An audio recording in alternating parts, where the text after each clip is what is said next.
Hello students, स्वागत है आपका फिर से मेरे इस चैनल पे। आप देख रहे हैं Chanakya arts and GS classes.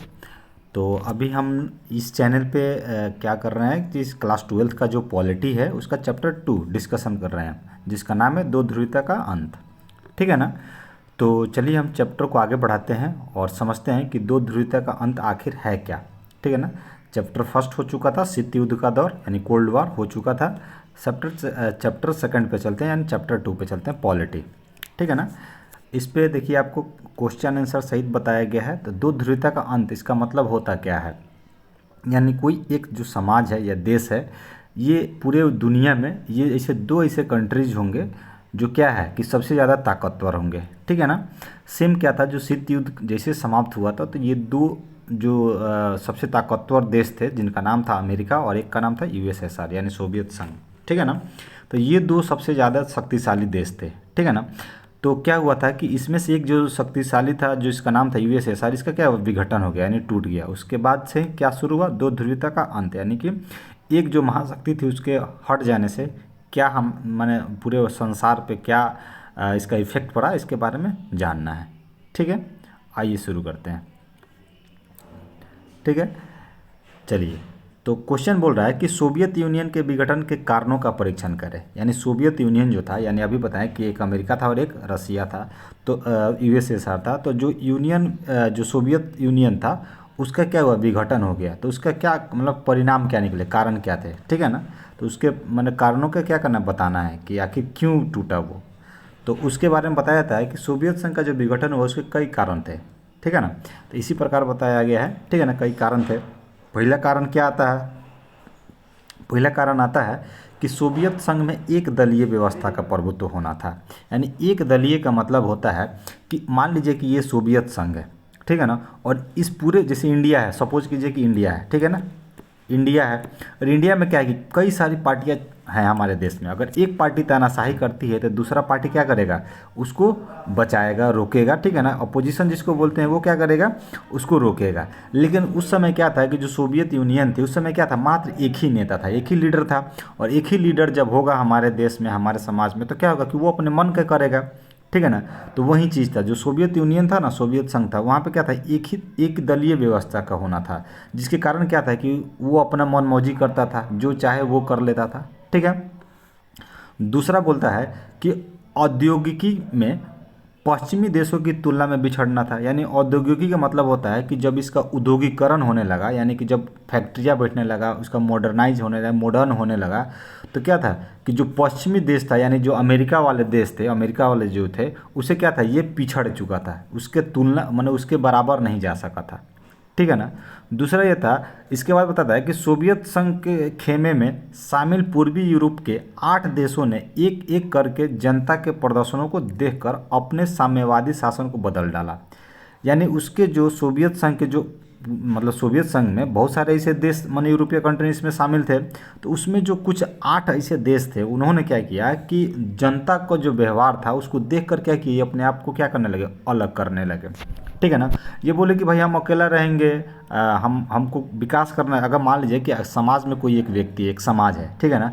अब इस समाज में क्या है कि मान लीजिए कि ये कई टुकड़ों में बटा है, ठीक है, लेकिन इस सबको हैंडल करने वाला एक ही सरकार है। अगर एक पक्ष कहे कि नहीं भाई कि हम नहीं रहेंगे, कि आप थोड़ा तानाशाही कर रहे हैं, आप विकास नहीं कर रहे हैं, ये अगर समाज अगर हट जाता है तो बाकी सब भी क्या करेंगे, देखेंगे कि भाई इसका विकास हो रहा है तो ये सब भी निकलने लगेंगे, ये भी निकलेगा, ये भी निकलेगा, ऐसे क्या करेंगे, ये सारे निकल जाएंगे।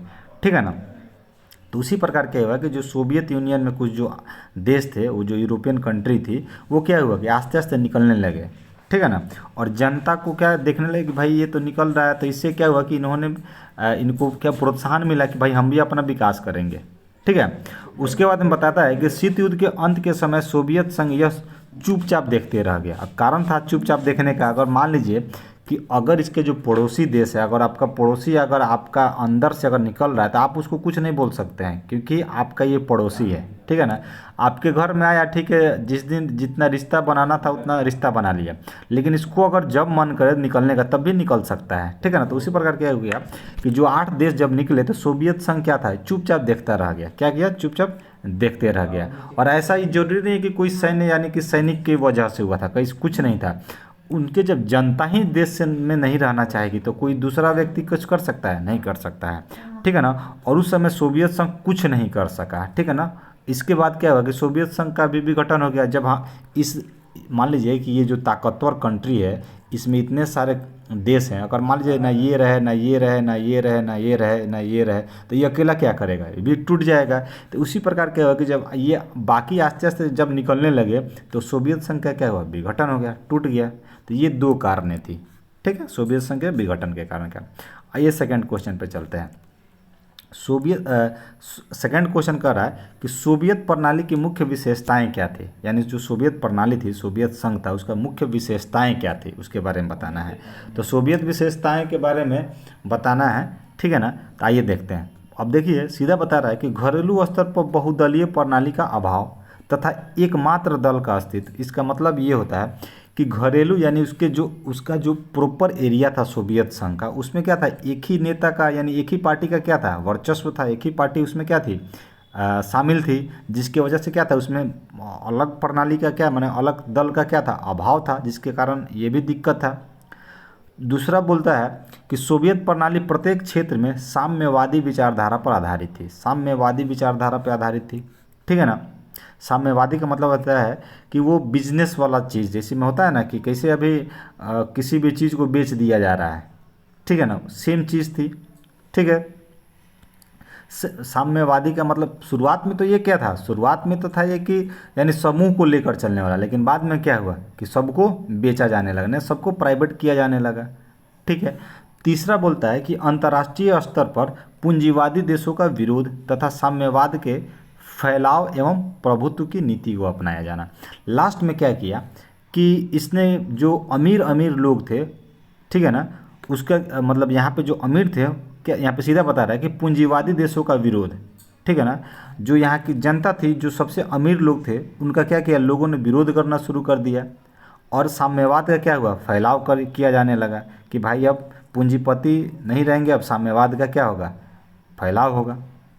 आइए थर्ड क्वेश्चन पे चलते हैं। थर्ड क्वेश्चन कर रहा है कि किन बातों के कारण गोबार्चेव सोवियत संघ में सुधार के लिए बाध्य हुए, ठीक है ना। अब गोबार्चेव के बारे में बताना है, यानी किन कारणों से क्या हुआ था सुधार के लिए, माने यूरोपीय संघ में जो यूरोपियन यूनियन था उसको सुधारने के लिए क्या हुआ कि उन्होंने माने उनको बाध्य होना पड़ा, क्या कारण था।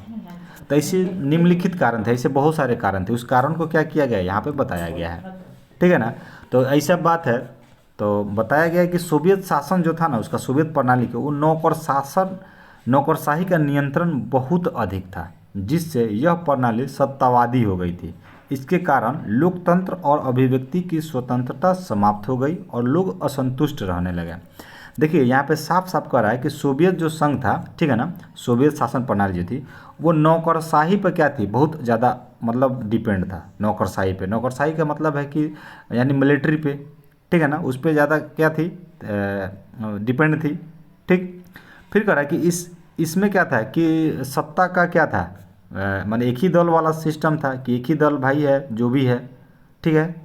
उसके बाद में क्या था कि जो स्वतंत्रता थे ना, जो इंसान का, जो वहाँ की जनता थी, उसकी स्वतंत्रता पे थोड़ा सा मतलब ये था, मैंने जो वहाँ के लोग थे वो वहाँ की स्वतंत्रता से असंतुष्ट थे, उनको कोई भी चीज़ खुल कर करने की आज़ादी नहीं थी, ठीक है।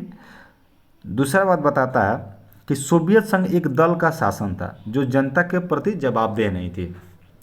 यानी एक पार्टी है, यानी एक दल है, तो ये क्या था, कुछ भी हो जाए, आधा लोग भी इसको वोट देंगे तो यही दल जीतेगा, और इधर का आधा लोग देंगे तो भी एक ही दल जीतेगा। तो क्या था, एक ही दल का यहाँ पे प्रभुत्व था, जिसके वजह से जनता की बात को सुनी नहीं जाती थी, ठीक है ना। जनता की बात को क्या की थी, दबा दी जाती थी, ठीक है। तीसरा पॉइंट बोल रहा है कि सोवियत संघ में 15 गणराज्य थे, जिसमें रूस उनमें से सबसे ज़्यादा शक्तिशाली था। सोवियत संघ में कितने थे, 15 गणराज्य थे, ठीक है ना, 15 कंट्रीज थे, ठीक है ना। यूरोपीय संघ का 15 कंट्रीज उसमें शामिल थी, और उसमें जो मेन था वो कौन था, रूस था। और जो ये 15 कंट्रीज थी, इनके बात को क्या रूस मानता ही नहीं था, ठीक है ना। ये अपने आप मतलब ये चाहता था कि हम ही मुखिया हैं, हम ही सब कुछ हैं, ठीक है ना। जिसके वजह से क्या हुआ कि वहाँ की जो जनता थी वो अपने आप को क्या समझती थी कि भाई हम दबे दबे कुचले कुचले से हैं, क्योंकि हम दूसरे कंट्री में हैं, फिर भी हमारे ऊपर बोलबाला किसका यानी वर्चस्व किसका है, सोवियत संघ का है। ये भी एक कारण था टूटने का, ठीक है ना। चौथा पॉइंट बोलता है कि सोवियत संघ की जो जनता ने अपने राजनीतिक और आर्थिक सुविधाओं को प्राप्त करने में असफल रहे और उसे आर्थिक कठिनाइयों का सामना करना पड़ा था। अब देखिए यहाँ पे चौथा पॉइंट में साफ साफ बता रहा है कि सोवियत संघ की जो जनता थी अपने राजनीतिक और आर्थिक सुविधाओं को प्राप्त नहीं कर पाती थी, ठीक है ना, और उसको प्राप्त करने में काफ़ी कठिनाइयों का सामना करना पड़ा और वो अपने मतलब ये सारी सुविधाओं को प्राप्त करने में वो असफल रहे, ठीक है। तो ये सारी बातें थी, ठीक है। आइए नेक्स्ट क्वेश्चन पे चलते हैं। नेक्स्ट क्वेश्चन कह रहा है कि भारत जैसे देशों के लिए सोवियत संघ के विघटन के क्या परिणाम हुए। अब यहाँ पे साफ साफ बता रहा है कि भारत जैसे देशों के लिए जब सोवियत संघ का विघटन हो गया यानी सोवियत संघ टूट गया तो भारत पे इसका क्या परिणाम पड़ा, इसके बारे में बताना है, ठीक है। तो देखिए बता रहा है कि सोवियत संघ के विघटन के बाद विश्व राजनीति में बहुत महत्वपूर्ण परिवर्तन हुआ, क्योंकि यहाँ पे दो ताकत है, ठीक है ना। एक ताकत खत्म हो गया तो एक ताकत बचेगा, तो एक ताकत जो मन करेगा वो पूरे देश पे करेगा। ये जितने भी देश कंट्रीज हैं, ठीक है ना, सब पे क्या होगा, इसका अकेला बोलबाला रहेगा, ठीक है ना, इसी का अकेला अमेरिका का। तो सोवियत संघ यहाँ पे टूट गया तो अकेला बोलबाला रह गया उसका, ठीक है ना। तो उसी प्रकार उसीलिए बोल रहा है कि सोवियत संघ के विघटन के बाद विश्व राजनीति में बहुत महत्वपूर्ण परिवर्तन हुआ, ठीक है। सोवियत संघ के विघटन के बाद विश्व में अमेरिका एकमात्र शक्ति बच गया रूस के बाद यानी सोवियत संघ के बाद। इसके कारण अमेरिका क्या था, भारत जैसे विकासशील जो भारत के अभी विकास कर रहा था, ठीक है ना, विकासशील देशों के सभी प्रकार के जो प्रभावित करना था वो शुरू कर दिया। यानी कि अकेला जब पावर बचेगा, अभी इसके पहले रसिया क्या था कि इंडिया का सपोर्ट करता था, लेकिन ये रसिया ख़त्म हो गया और अमेरिका बचा। तो अमेरिका क्या था, जो अमेरिका इंडिया शुरुआत में क्या था, किसी का बात नहीं मानता, इसका बात नहीं मानता था, ठीक है ना। क्या था कि ये मतलब अलग अपना नीति अपनाया था और इसके वजह से क्या था कि उस समय तो शुरुआत में तो चुप था, लेकिन जैसे ही सोवियत संघ का विघटन हुआ ये इंडिया को क्या किया, परेशान करने लगा, ठीक है ना। अब इसके प्रकार क्या हुआ कि माने इंडिया को प्रभावित करने लगा। उसके बाद बताता है कि अमेरिका विश्व में महाशक्ति थी, जिसके कारण भारत जैसे विकासशील देशों की यह मजबूरी थी कि अपने विकास के लिए अमेरिका के साथ चले। अब देखिए यहाँ पे साफ कर रहा है कि मान लीजिए कि अकेला पावर बच गया, अब भारत को भी क्या होना, मजबूर होना पड़ा। भारत को मजबूर इसलिए होना पड़ा कि भाई अगर हम इसका सपोर्ट नहीं लेंगे तो हमारा विकास नहीं होगा, ठीक है ना। अब विकास करने के लिए उस समय इंडिया कमज़ोर था तो आर्थिक सहायता इससे लेना पड़ता था, ठीक है। तो यही सब बातें थी। फिर आगे बता रहा है कि जैसे में विकासशील जो देश थे उसमें कौन कौन से शामिल थे, तो मतलब शुरुआत में अफ़गानिस्तान, ईरान, इराक और भी बहुत सारे जो थे। इसके मतलब अंदरूनी मामलों में अमेरिका क्या करता था, हस्तक्षेप करता था। तो हस्तक्षेप करने का कारण था कि ये सबसे ज़्यादा ताकतवर था, जिसके कारण ये हस्तक्षेप करता था। विश्व के जो महत्वपूर्ण संगठनों ने अमेरिका का प्रभुत्व कायम हो गया, मतलब जितने भी संगठन थे यानी जो भी कुछ संगठनें बनाई थी विश्व को एकत्रित करने के लिए, विश्व को रिप्रेजेंट करने के लिए, उस सारी संगठनों पे किसका अधिकार हो गया, अकेला अमेरिका का हो गया, ठीक है ना। अब इसमें भारत जैसे देशों को इससे मदद लेने के लिए न चाहते हुए भी क्या करना पड़ा, अमेरिका को मदद करना पड़ा। भारत क्या था, भारत एक अलग अपना राष्ट्र बनाया था, ठीक है ना। यानी राष्ट्र का मतलब है कि अपने मैंने ये जो दो गुट था, ये दो गुटों से अलग था भारत, ठीक है ना। तो ये दो लास्ट में क्या हुआ कि न भारत ना इनका सपोर्ट करता था शुरुआत में, ना इनका सपोर्ट करता था। भारत एक अलग अपना चाहता था कि भाई हम आज़ाद हुए हैं तो हम अपना अलग कानून, अपना सब कुछ अलग करें। लेकिन जैसे इसका विघटन हुआ सोवियत संघ का, मजबूरन क्या हुआ कि इंडिया को अमेरिका को मदद करना पड़ा, ठीक है। ये सब बातें हुई। तो क्या था, अगर आपसे क्वेश्चन पूछे कि भारत जैसे देशों के लिए सोवियत संघ के विघटन के क्या परिणाम हुए, तो सीधा सीधा बताएंगे कि जब सोवियत संघ का विघटन हुआ तो अकेला क्या हुआ कि महाशक्ति के रूप में अमेरिका उभरा, ठीक है ना। और अमेरिका जब अकेला महाशक्ति के रूप में उभरा तो जितने भी संगठन थे उस पर क्या हुआ कि अमेरिका का वर्चस्व होने लगा, ठीक है ना, अमेरिका का उस पर कब्जा हो गया। और कारण क्या था, अब मजबूरी में भारत इसको सपोर्ट करता था कि भाई अगर हम इसको सपोर्ट नहीं करेंगे तो हमारा अस्तित्व हो सकता है कि भविष्य में खतरा में हो जाए, जिसकी वजह से ना चाहते हुए भी जो काम ये करता था उसको सपोर्ट नहीं करना चाहिए था, लेकिन फिर भी भारत क्या करता था, इसको सपोर्ट करता था, ठीक है। चौथा गया। आइए नेक्स्ट पे आते हैं। नेक्स्ट क्वेश्चन क्या कहता है कि 1517 ईस्वी के रूसी क्रांति के कारण क्या थे, यानी जो 1517 ईस्वी में जो रूस की क्रांति हुई थी उसका कारण क्या था। ठीक है, अब देखिए उसका कारण ये था कि वहाँ की जो पूंजीवादी व्यवस्था थी वहाँ पे क्या हुआ, विरोध होना शुरू हो गया था। रूस के जो लोग थे वो समाजवाद के आदर्शों और समतामूलक समाज की स्थापना करना चाहते थे। इसका मतलब है कि जो वहाँ की जो जनता थी वो क्या थे, पूंजीवादी, यानी कि वहाँ के उद्योगपति थे उसका विरोध करते थे, और वहाँ के लोग चाहते थे कि समाजवाद का क्या हो, स्थापना हो, यानी फिर से हमारे देश में नागरिकों के द्वारा ही हमारे देश को चलाया जाए। ठीक है ना। यह मानव इतिहास के निजी संपत्ति की संस्था को समाप्त करने और समाज को समानता सिद्धांत पर सक्रिय रूप से रचने की सबसे बड़ी कोशिश थी। यहाँ पे देखिए साफ साफ कह रहा है कि यहाँ पे जो ये मानवता क्या थी, इतिहास में बताया जा रहा है कि इसकी जो इतिहास है वो क्या बताया जा रहा है कि निजी जो संपत्ति है ना उसको समाप्त करना था। ठीक है ना, निजी संपत्ति यानी कि किसी के पास 1000 बीघा ज़मीन हो गया, ठीक है ना, ये तो उद्योगपति है, इसके पास 1000 बीघा ज़मीन है तो यहीं इसका मालिक है। था यहाँ की जनता चाहती थी कि नहीं, कि इसमें डिवाइडेशन हो, यानी कि सबको बांटा जाए इसमें। ठीक है ना, कि सबको समान प्राप्त हो। ठीक है, तो यही कहा यहाँ की मतलब 1917 में जो रूसी क्रांति थी इसका कारण यही था कि पूंजीवाद का विरोध करना था, यानी कि पूंजीवाद यानी कि जो उद्योगपति हैं उनको विरोध करो, और समाजवाद को क्या करो, फैलाओ, और जो उद्योगपति के पास जो भी धन संपत्ति है उसको क्या करो, सबको समान यानी बराबर बराबर सब में बांटना था। ठीक है ना, यानी समानता का सिद्धांत के रूप में सबको देना था। ठीक है ना, यही सब चीज़ था। इसके बाद इसी क्रांति के बाद क्या हुआ, रूस में समाजवादी सोवियत गणराज्य के रूप में स्थापना हो गई थी। ठीक है, आइए 6 नंबर क्वेश्चन पे चलते हैं। 6 नंबर क्वेश्चन क्या कह रहा है कि 6 नंबर क्वेश्चन कह रहा है कि व्लादिमीर लेनिन कौन था। अब लेनिन का नाम आता है कि व्लादिमीर लेनिन कौन था, तो व्लादिमीर लेनिन इसको बुलाता है कि जो बोल्शेविक कम्युनिस्ट पार्टी वहाँ की थी उसका संस्थापक इसको माना जाता है। रसिया में क्या था, बोल्शेविक जो कम्युनिस्ट पार्टी थी उसका संस्थापक इसको माना जाता है। ठीक है ना। इसको बताया जाता है कि 1970 में इसने क्या किया था, रूसी क्रांति का नेतृत्व भी किया था। यानी कि जो 1970 में जो रूस की क्रांति हुई थी उसको क्या किया था इसने, मतलब अपना योगदान दिया था, उसका जो मेन लीडर था यही था, उसका नेतृत्व किया था इसने। ठीक है ना, उस क्रांति को क्या बनाया, सफल भी बनाया था। ठीक है, फिर बता रहा है कि 1917 से 1924 तक की अवधि में उसके मतलब सबसे कठिन थी उसके लिए, यानी किसके लिए, व्लादिमीर लेनिन के लिए 1917 से 1924 तक जो उसकी अवधि थी उसके लिए सबसे कठिन थी। ठीक है ना, उस समय क्या था कि उस समय रूस की जो आर्थिक स्थिति थी वो काफ़ी ख़राब थी।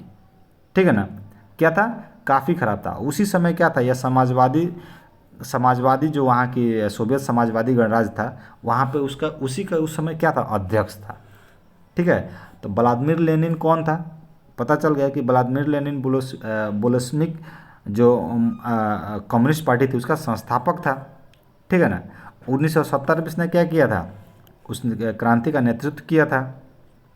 और 1917 से 1924 तक की अवधि में क्या हुआ कि सबसे कठिन स्थिति आ गई थी, क्योंकि उस समय रूस में क्या था, आर्थिक स्थिति खराब चल रही थी। ठीक है, अब आते हैं 7वें नंबर क्वेश्चन पे। 7वें नंबर क्वेश्चन कर रहा है कि शॉक थेरेपी क्या है। ठीक है ना, शॉक थेरेपी, देखिए इसको सीधा सा समझ सकते हैं। शॉक थेरेपी का मतलब होता है कि झटका लगने के बाद, ठीक है ना, झटका लगने के बाद फिर से उबर जाना, यानी चोट लगा यानी कि मान लीजिए कोई आप काम कर रहे हैं, ठीक है, काम कर रहे हैं समझ में नहीं आया, लेकिन जब बाद में समझ में आया तो क्या कहा, आपको बहुत ज़्यादा नुकसान हो चुका होगा, और नुकसान हो चुका तो उसी को ना बोलेंगे कि कोई काम किए, धक्का लगा, फिर आगे जाके हमको समझ में आया तो क्या हुआ, साफ़ सुथरा काम करने लगेंगे। सेम थी शॉक थेरेपी। रूस में उस समय क्या था कि जो शुरुआत में सरकारी चीज़ों को प्राइवेट किया जा रहा था, ठीक है ना, सरकारी चीज़ों को प्राइवेट किया जा रहा था, लास्ट में वहाँ पे क्या हुआ कि जब सब सरकारी चीज़ों को प्राइवेट कर दिया गया तो प्राइवेट चीज़ें आज से शुरुआत में तो सुविधा दी, लेकिन बाद में क्या हुआ, बहुत ज़्यादा महंगा हो गया, काफ़ी ज़्यादा महंगा हो गया। और काफ़ी ज़्यादा महंगा हो गया तो सरकार ने फिर से क्या की, इसको फिर से सरकारी करना शुरू कर दी। ठीक है ना, तो यहाँ पे देखिए कि शुरुआत में क्या था, ठीक था, बीच में चोट लगा, और चोट लगने के बाद क्या हो गया, फिर से शुरू करने लगा, मतलब सरकारी करने लगा। लेकिन मान लीजिए कि एक बार बिल्डिंग बनाए, बिल्डिंग गिर गया, फिर बिल्डिंग को बनाने में तो टाइम लगेगा, तो सेम चीज़ इसको बोलेंगे शॉक थेरेपी का मतलब, ठीक है ना। चलिए, जो आगे 7 के बाद जो नेक्स्ट क्वेश्चन आएगा वो अगले क्लास में आपको बताई जाएगी। Thank you.